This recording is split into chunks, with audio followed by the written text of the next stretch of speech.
It's kind of like I'm asking you about your job. So you've been miserable in your job, and well, you have lots of talents. Why are you staying there? So when we take marriage as sort of like your job, there's no moral commitment. I mean, when you took your job, you didn't say for life, right? And so if you're unhappy long enough, or you have a better option somewhere else, you move on. We've taken marriage in the same way.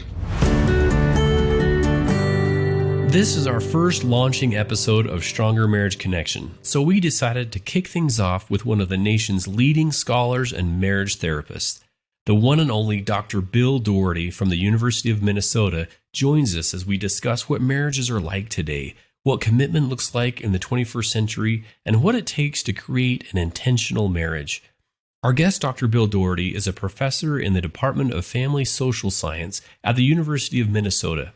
A longtime marriage and family therapist, he's an expert on challenges couples face, on navigating marital crisis and avoiding divorce, and on using family rituals to enhance the quality of family life.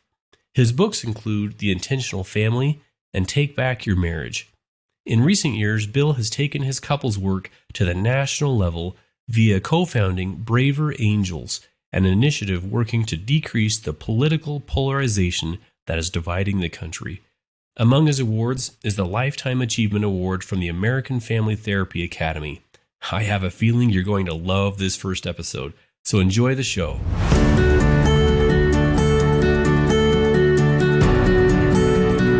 Welcome to Stronger Marriage Connection, my friends. My name is Dr. Dave. I am a professor here at Utah State University, alongside a wonderful co-host, Dr. Liz Hell, a licensed psychologist. We are dedicating our life's work, our research, and our practice to really helping bring the best relationship tips and practices and the best research to you to help you have the marriage of your dreams. And today, I'm super excited for today's episode. This is kind of our big launch episode, and we decided to bring in just one of the big home run hitters, one of the great scholars of our time, great author. Bill, am I doing good here? Just keep going. Yeah, home run. That's great. Yeah, this is great. We're wonderful. So grateful to have Dr. Bill Doherty from the University of Minnesota on with us. Welcome to the show, Bill. Great. Home run, I see myself more as a utility player. I can play a lot of different positions, but I'll take the home run slugger. Thank you. Yeah. And we appreciate that you're such a fan of the Utah Marriage Commission, Bill. Thank you for that and the support you've given us through these 24 years. It's just such an honor. Well, you guys have been pioneers, and I've been just happy to support in any way I've been able to. Thank you. We wanted to start today, Bill, we hear so many numbers about the divorce rate, right? Currently, I've heard it as low as 38, 40% to maybe as high as 50% with first marriages. I don't know. Are we in the right ballpark? Is that correct? Is that what you're understanding today? What is the divorce rate? Well, it's actually more complicated than the overall figures. The divorce rate for college educated people has gone down substantially in the last 10 or 15 years. It hasn't gone down for working class people and poorer people.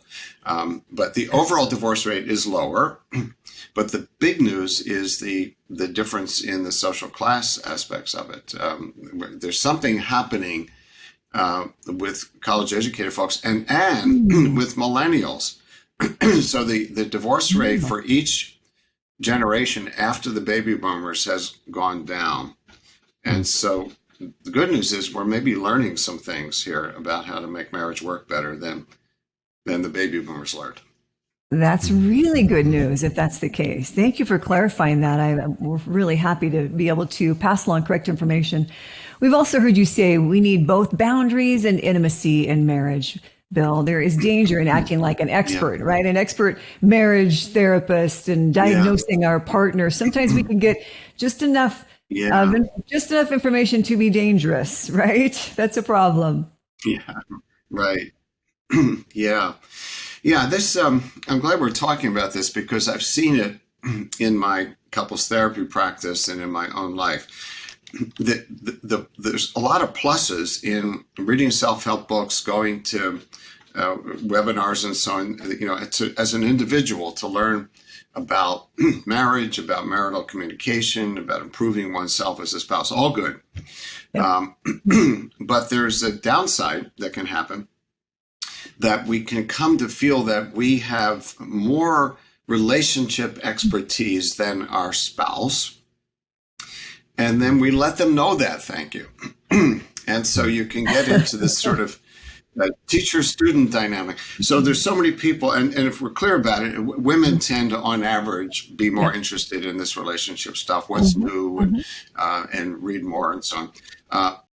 And then they do things like hand the book over to their husband to say, here, this would be good for you to read. And about 99% of the time, the guy doesn't read it. Okay? Imagine that. Because maybe this, and I'm sure that's not true in Utah, but here in Minnesota, the guys don't read it. And some of it is that it's less, maybe intrinsically interesting to him. But the other part is it feels like an assignment. Yes. Okay. And so we tend to resist that from our spouses. So that's one thing, the too much knowledge that we feel like we're going to pass on. It's not like you've learned how to fix a car better or something, or prepare souffle better. Okay, that's more neutral. This is knowledge about us, my spouse. Okay, and that's number one. And then the second one is that when people do learn to kind of self-assess themselves more and kind of have more insight into themselves, which is all good. They can do the same uninvited with their spouse based on what they've learned. Okay. So like attachment styles are really big nowadays. Yeah, anxious attachment. Attachment. So maybe then I say, gee, I've read about this and I realize I have a kind of an anxious attachment style given my family, and I know my wife's family and I know her, so I'm going to offer that label to her. And what I'm saying is if she is actually healthy, she's going to say, excuse me, because I am now playing like the therapist. So it's really important that as we get closer to one another in marriage, our boundaries have to be really, really solid.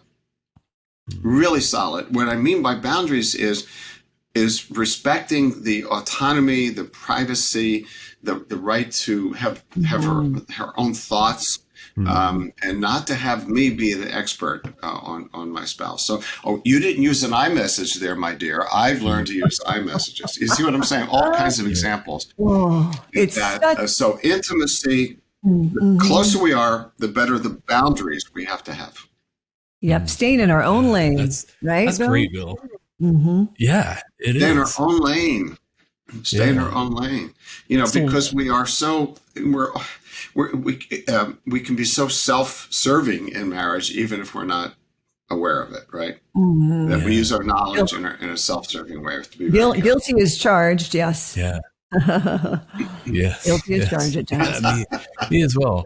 So learning is good, right, Bill? I mean, reading and assessing, but then it's where it comes to be, I think you need this because I've discovered my personality style and you're a red, and you're trying to either diagnose or kind of preach down. It's almost like parenting your partner in a way, isn't it? Yes. Exactly. Or okay, you're giving me your thoughts, but not your feelings. Tell me how you feel.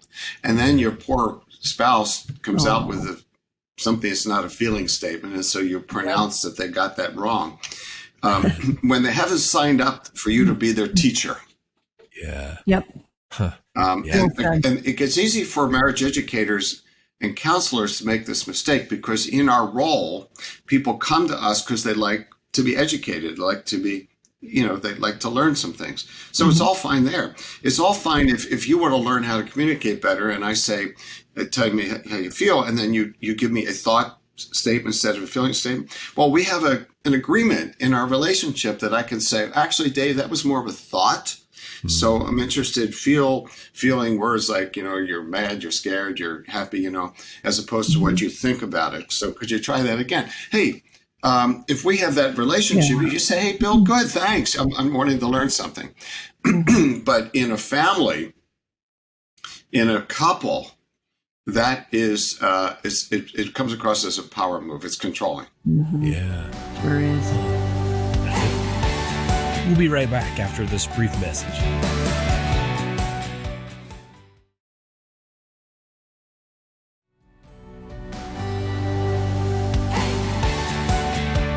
And we're back.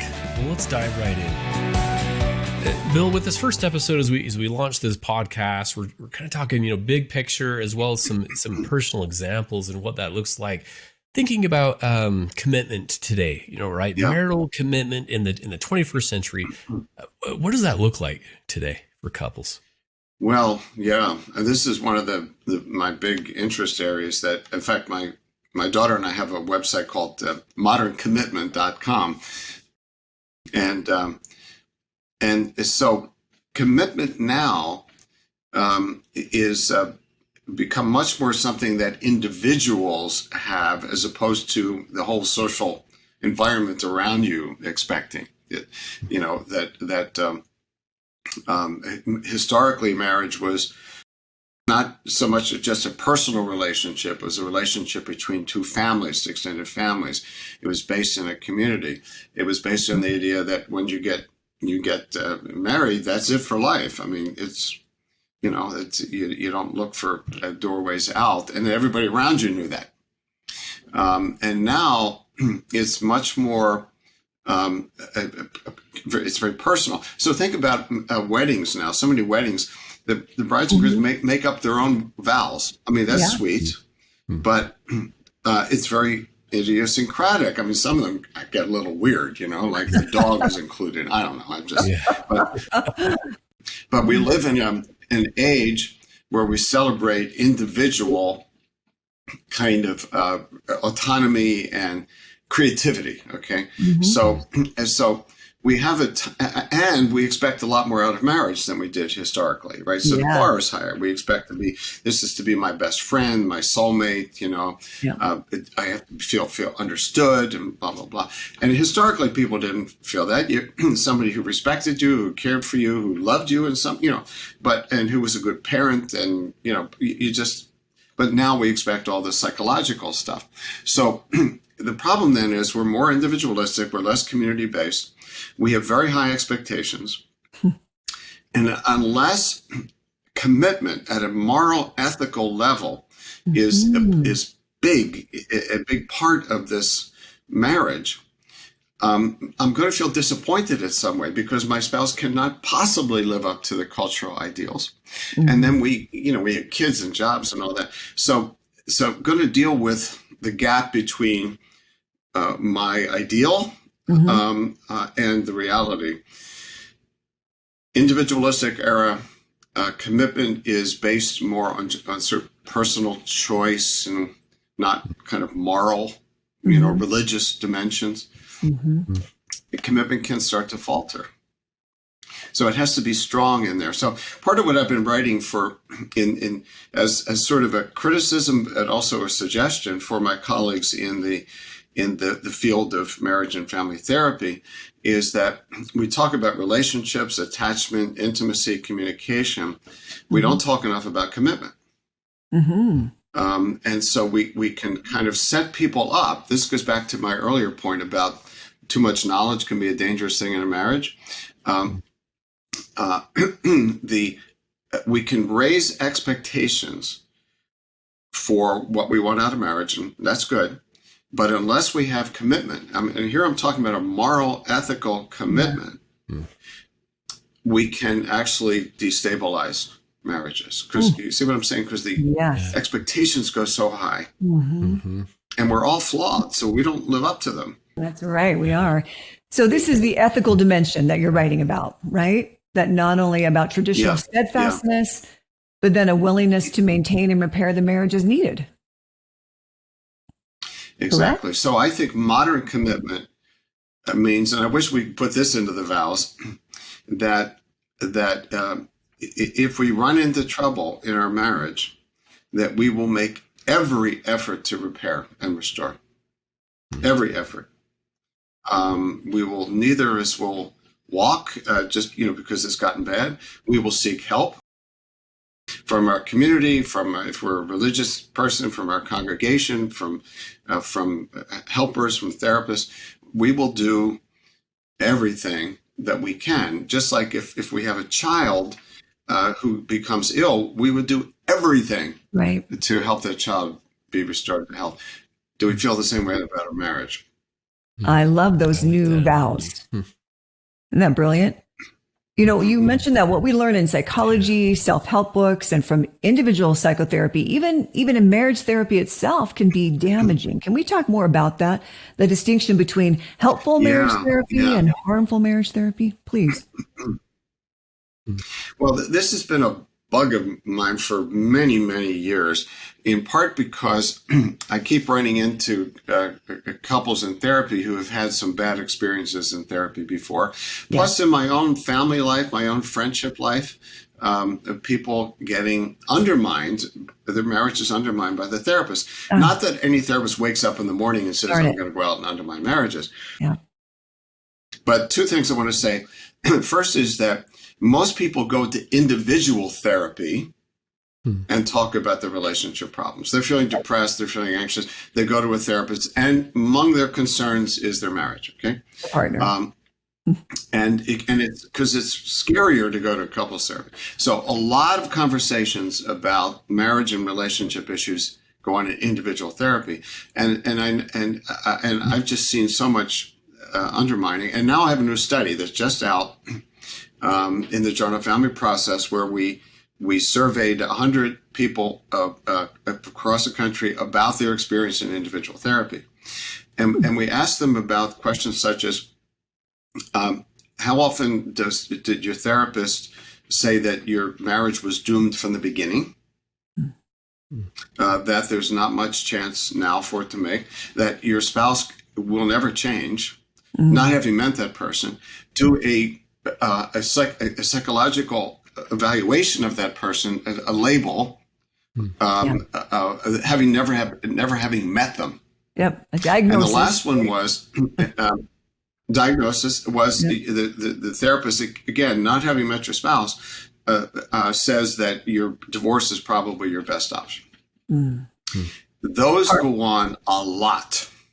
Heartbreaking. A lot. So let's take the one about diagnosing. When I give presentations to therapists about this, they kind of go, so what husbands get as a diagnosis from the therapist, never having met the guy, what men get is narcissistic personality, right? I was going to ask you. Narcissistic, into themselves, right. Yep. Or they get, maybe he's on the autism spectrum. There we go. Because he doesn't open up with his feelings. Guilty. Okay? And what women get, when a man goes to therapy, complains about his wife, she gets borderline personality disorder, up and down, emotionally dysregulated. Yeah. One day she's loving, the next day she's mad. So I tell my therapist about this in a very self-serving way, where I leave out what I'm doing to get her so upset, right? Yeah. And then the therapist says, have you ever really thought about your wife in terms of borderline person? Do you know what? I can give you some literature on that. Oh, boy. And I swear, many of us, at our worst, if our spouse got a hold of some description, many of us would look that way some days at our worst, right? Narcissistic, borderline, and so we're having some fun with this now, but people do get undermined. And what we found in our study was that the presence of these comments from the therapist, as reported by the client, are associated with poorer outcomes of the therapy and more likelihood of divorce. Oh, man. Makes me kind of feel sick to my stomach, because I remember statements like this. Bill and Dave, I have to admit, yep, guilty as charged. Try not to be. So I know better, but oh man. Yeah. So Liz, I'm glad you said that. I really appreciate your openness on that, because everybody has made these mistakes. And part of what we say is the pull towards taking the side empathically of your client, and their spouse is a distressing figure in their life. Okay. Yeah. And it's very tempting to buy their side of the story and to see their spouse as a two-dimensional figure. Yeah. You know what it is, Bill? It's very tempting. It's titillating. It's titillating, when I get caught up in that storyline, right? Oh, been there. Yeah, Yep. and your client in some ways likes it because you're confirming his or her assessment that Right. it's mostly the other person. My daughter Elizabeth has a great name for this kind of therapy. It's poor baby, what a jerk therapy. You Well said.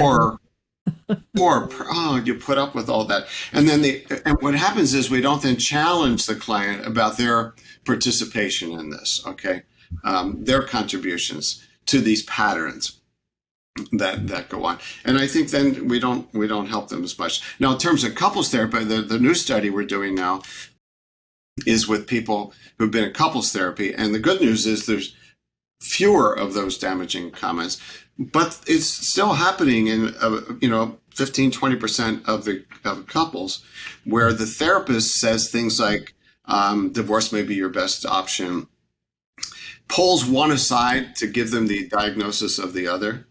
So there's still stuff that goes on, and our evidence again is the presence of these kinds of comments is associated with more divorce and with poor outcomes of therapy. Oh, and one more. This is a real bugaboo of mine.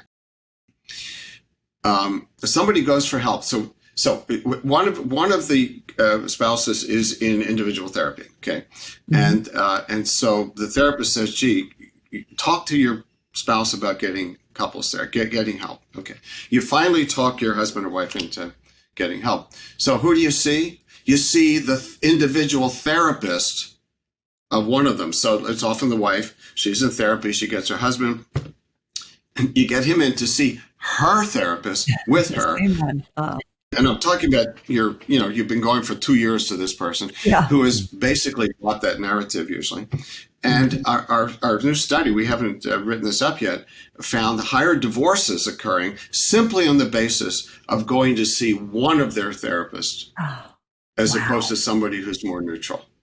Isn't that something? That is powerful. And so last night I was watching the Ted Lasso TV, which is he's gotten all kinds of awards. Yeah.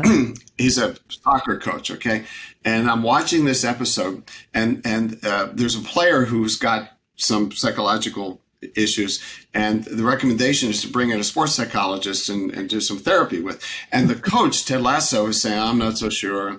And so his colleague says, "What's your concern?" He said, "I'm not so sure about therapy. Why?" And then he said that when his own marriage was in trouble, he saw his wife's therapist for couples therapy, and he said, and I felt like I was ganged up on. It was all my fault, and it was a really bad experience. So that was written by a screenwriter who has had that experience. Yes. That wasn't somebody's creative, right? That's all the time out there. Yeah. Wow. It breaks my heart.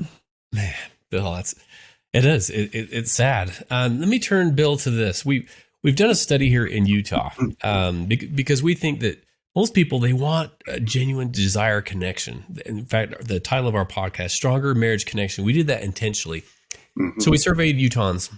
It turns out 67% of the respondents in the survey, they say they agree that they expect to be married to one partner for life. So about 2/3 expect to be married to one partner for life. And I have a daughter, our oldest, so our first marriage with our children. She was married this past summer. And of course, she, like all the others, expect to be married for life. So this is kind of a big question. How do they make that happen? How do they really get this good start off in their relationship? And how do they keep it going?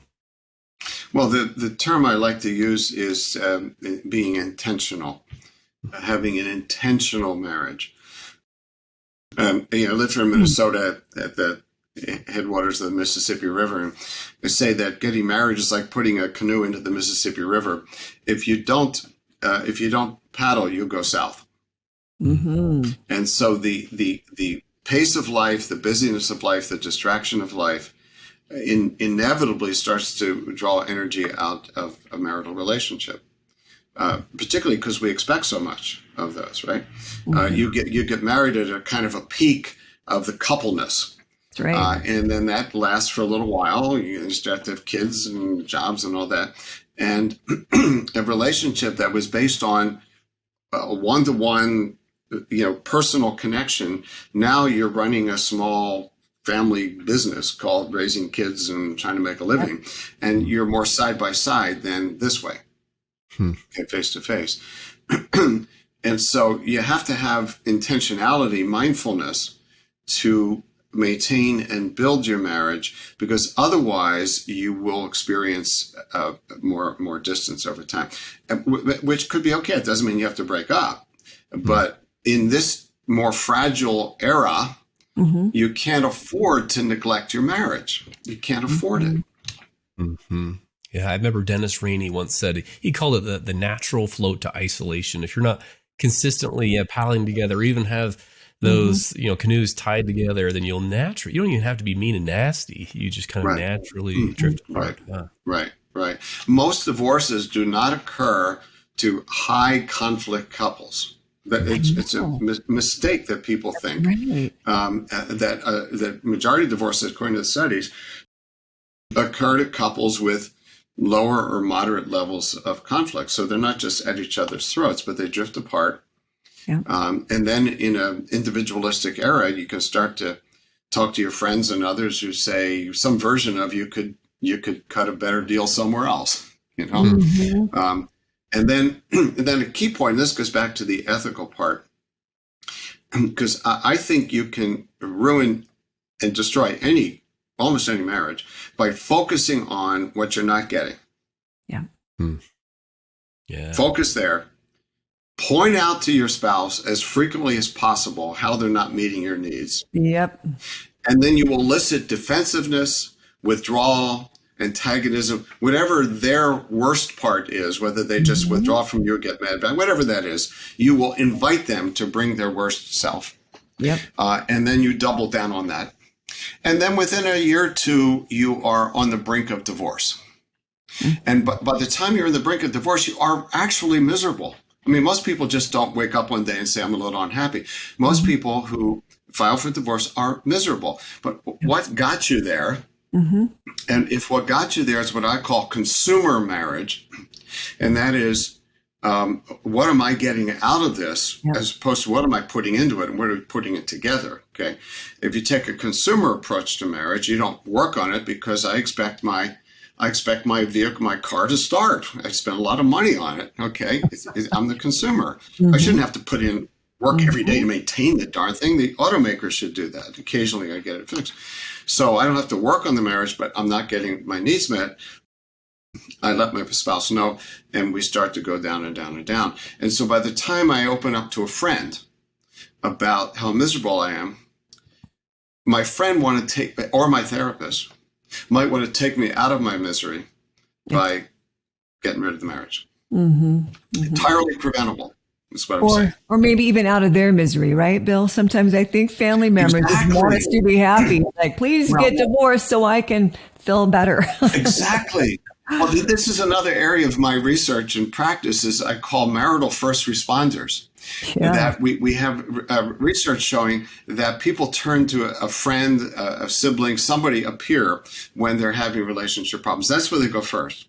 And sometimes they get support and sometimes they get undermining. So like one of the most undermining questions would be, so Liz, are you happy? Yeah. No, I really can't say that. Then I don't know why you would want to stay. Yeah. Or do you really love him anymore? That's a good one. I don't know. Well, very complicated feelings, right? That's when you're upset in your marriage. Yep. And then you say, what does that tell you then? What does that tell you? Right. And it's kind of like I'm asking you about your job. So you've been miserable in your job and you have lots of talents, why are you staying there? So when we take marriage as sort of like your job, there's no moral commitment. I mean, when you took your job, you didn't say for life, right? And so if you're unhappy long enough or you have a better option somewhere else, you move on. We've taken marriage in the same way. So are you happy? Do you love him or her? I think you deserve better, right? Deserve is the other word that comes in. You deserve better. Here's another one. I call this an unforced error. It happens. So you're my sibling, and you say, I'm thinking I've just decided we're going to leave Joe, marry Sue, and then I say we never did like her. I never thought you guys were compatible. That's powerful. Well, then they're lovebirds again in another week, and you can't take it back. So I have people can look up maritalfirstresponders.org. Maritalfirstresponders.org. Really? And we have a little training program on how to be a good confidant to people in your life who are having relationship problems. That's for all of us, not just therapists. I love it. We need more of those. I Yeah. love Because that. anybody who is a natural confidant, people open up to you. Yeah. That's powerful. Well said. Bill, I have to bring this up because I read this book, Take Back Your Marriage, one of your several books. I'm going to show it on the camera. And this is, so I read this as a graduate student, right? I think it was at Auburn University. I'm getting my PhD. And this was one of those game changers with the intentionality. You're bringing up intentionality. You talk about rituals. What motivated you to write the book? Mine. Oh, there we go. Thank you. Yeah. That's the second edition that she's got that updated. Yep. Yeah, that's right. So, what motivated me to write it is partly personal because one of the ways that my wife and I have been intentional about our marriage is that we developed what I call marital rituals early on. Even when our kids were really little, we didn't have a lot of money, but we would invest in babysitters and we'd have a date at least every other week. And we had our favorite restaurant. We even had our favorite table, and so we never lost the dating that we had. Most people fall in love through dating. I know it's an old-fashioned term, but one-to-one time, where you just get to know each other, and then we stopped doing it after we got married. So, and we also developed. I write about in the book when our youngest is about 4, an after dinner ritual where we would just have some tea or something and just visit with each other after the kids were we fed them, they went off, and we spent 15 or 20 minutes in a daily conversation ritual. Beautiful. Just catching up with each other. So that's been important in my marriage. And there's a lot of research on family rituals, family dinners and other kinds of things where that are bonders. So I wanted to write something then that wasn't about communication, conflict, sexuality. Lots of books on those. Good stuff. I wanted to write something about this intentionality, this approach to ritual. Bonding times that people have that they're committed to. What do you do for your anniversary, for example? Anniversaries occur like on a Wednesday, when you got this kid there's their concert at school and you got this and that and the other. And so do you just let it go or do you find another way to celebrate this? The birthday of your marriage. It is. Okay? And so there can be daily rituals and annual rituals. Yeah, so that's why my own experience and then seeing that for so many couples, this drift apart occurs because they don't spend time together in the way that they did where they fell in love. And I have a little story I tell in the book about a couple I'm seeing in therapy who married 17 years, and they were a really strikingly good-looking couple. They were just good-looking and athletic-looking. And I asked them how they met. And I was in Oklahoma at the time. And they met on a country western dance floor. And I said, "Oh, I bet you two were good." And they said, "Yeah, we were." And they told us that people used to form a circle around them and watch them dance. Wow. Okay, this very handsome couple. And then I said, innocently, "When was the last time you were dancing?" 17 years ago at their wedding reception. Darn it. Wow.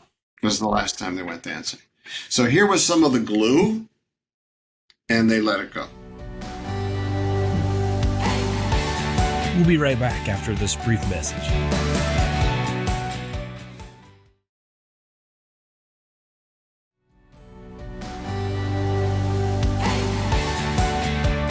And we're back. Well, let's dive right in. Bill, I think it feels like today, in today's consumer marriage, it feels like that there are more distractions than ever before. You know, the phones, the electronics, and the TV. Instead of that 15 to 20 minutes, you know, sit outside on the deck and talk, it feels like it's just you drift to a device, and that's our 15, 20 minutes. Instead of even watching a TV show or with the TV on, I see couples, ones over here on the phone, scroll, instead of that intentionality. Right. So, excuse me, part of what I teach about in the book is, well, how do you maintain a ritual? How do you protect the boundaries around the ritual? So over time, when my wife and I would have our after dinner conversation over a little dessert, we evolved some ground rules. And that is that we did not do problem solving conversation. We didn't say, okay, so the roof is leaking, those days, the yellow pages. So no logistical talk. There's time for that. It's more like, how's your day? How's your day been? You know, what's on your mind? You might say part of my day is worrying about that darn roof, but you don't follow up and say exactly what are we going to do with the roof. And so it's kind of like if you're getting together with a friend and you just check in with each other. You're not trying to solve a problem with that person. Okay, you're checking with each other. So downloading what your day has been. And we also learn to avoid conflict, avoid arguments, because conflict undermines ritual. So families, for example, that have a lot of arguments at dinner table, you know, where the parents are coming down too hard on kids about their table manners, and it gets to be, you know, or they bring up their grades, the kids' grades, you know. So here's some more potatoes. I saw your report card. That's a mistake. Have your conversation later with your kid about the report card. Try to make the family dinner ritual more of a peaceful time. Same thing with a marital ritual, our daily one, or go out on a date. Because here's the temptation. If you haven't been around each other and you go on that date, somebody has a list of things. Now that I have you, now I have your attention, undivided time here. It's time for us to discuss blah, blah, blah. Okay. Well, that's the best way to avoid having future dates.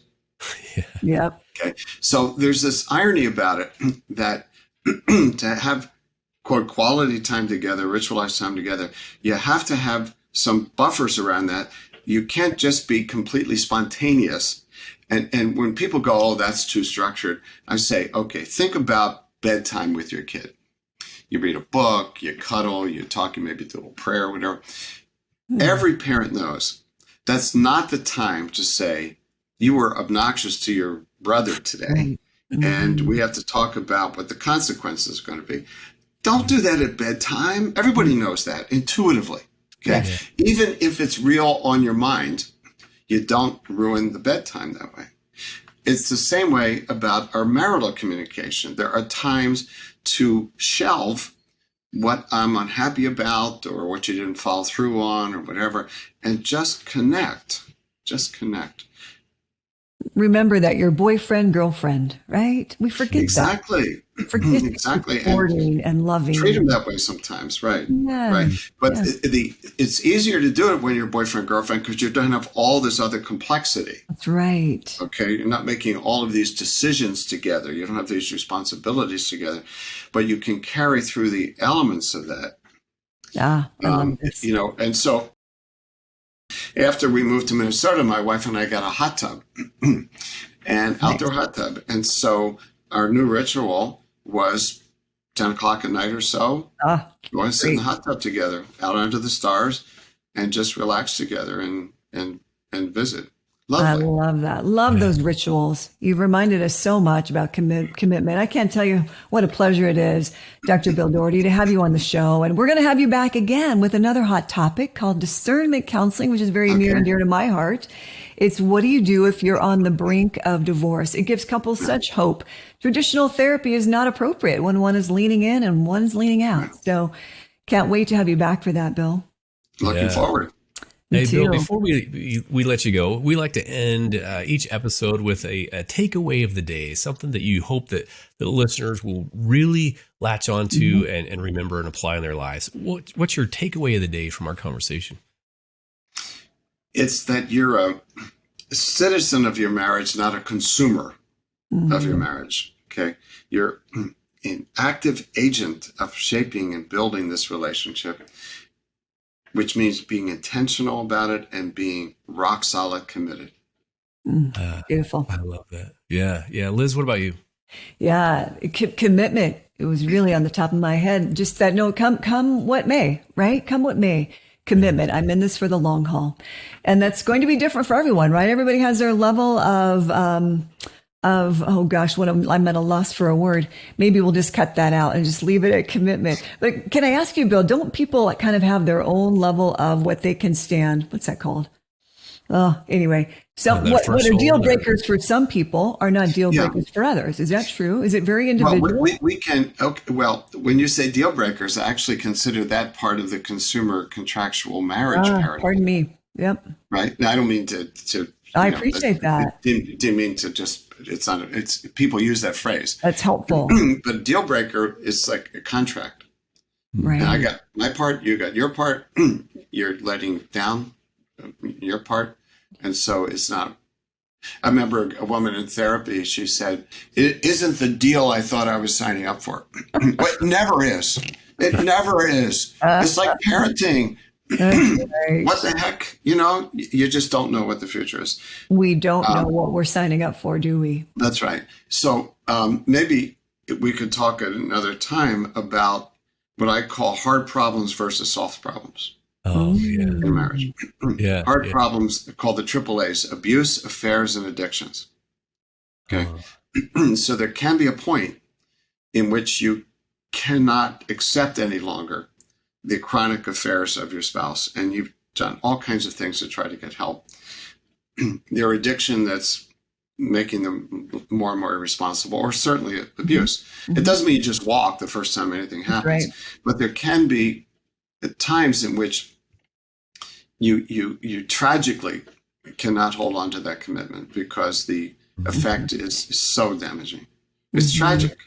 It is tragic. People have to give their kids over to foster care sometimes. I mean, life is filled with tragedies. Yes. Okay? But most of the divorces are for the soft problems, which are lack of communication, lack of intimacy. We argue too much together. I don't like how you spend the money. Most divorces nowadays are for the soft reasons, most of which are quite repairable. Yeah. Yeah. They gradually. Great reminder. Thank you on the consumer marriage. I needed that reminder. Yeah. What's your takeaway, Dave? I think it's been such a great conversation. I think my takeaway is the rituals of connection. That really resonates with me. My wife and I, even the way, that we hold hands or 3 squeezes is kind of the I love you. There's just things that we get each other when we intentionally do these things throughout our, some are daily, some are, a weekly ritual that we'll get together and do. So I think that the importance of rituals of connection, to keep that connection strong. Well, Dr. Bill Doherty, this has been such a pleasure. We sure appreciate your time. Hey, before we let you go again, where can people go to find out more information? Well, about what my daughter and I are doing, the Doherty Relationship Institute, they could Google that to find out more of what we're doing. Also have a foundation, a family foundation we've created. That's where this Marital First Responders program is. It's all free, and it's dohertyfoundation.org. Oh, that's wonderful. Beautiful. Yeah. We love you, thank Bill. you so much for your time. Yep. Yeah, we sure appreciate it. Yep. And thanks for those tuning in. We sure appreciate your support. We hope that you will continue to listen to us, that you'll spread the word here at Stronger Marriage Connection. But for now, we'll see you next time. Bye-bye. Thanks for joining us today. Do us a favor and take a few minutes, if you haven't already, to subscribe to our podcast and the Utah Marriage Commission YouTube channel. Leave a review and share with a friend. You can also follow and message us on Instagram at Stronger Marriage Life and on Facebook at Stronger Marriage. We'd love to hear from you. Tell us what topics you want us to explore or what you loved about today's episode. And don't forget to check out our website, strongermarriage.org, for show notes and more great resources from the Utah Marriage Commission for improving your relationship connection. Finally, a big thanks to Utah State University Extension, Rex Polanis, and the Utah Marriage Commission for producing each episode.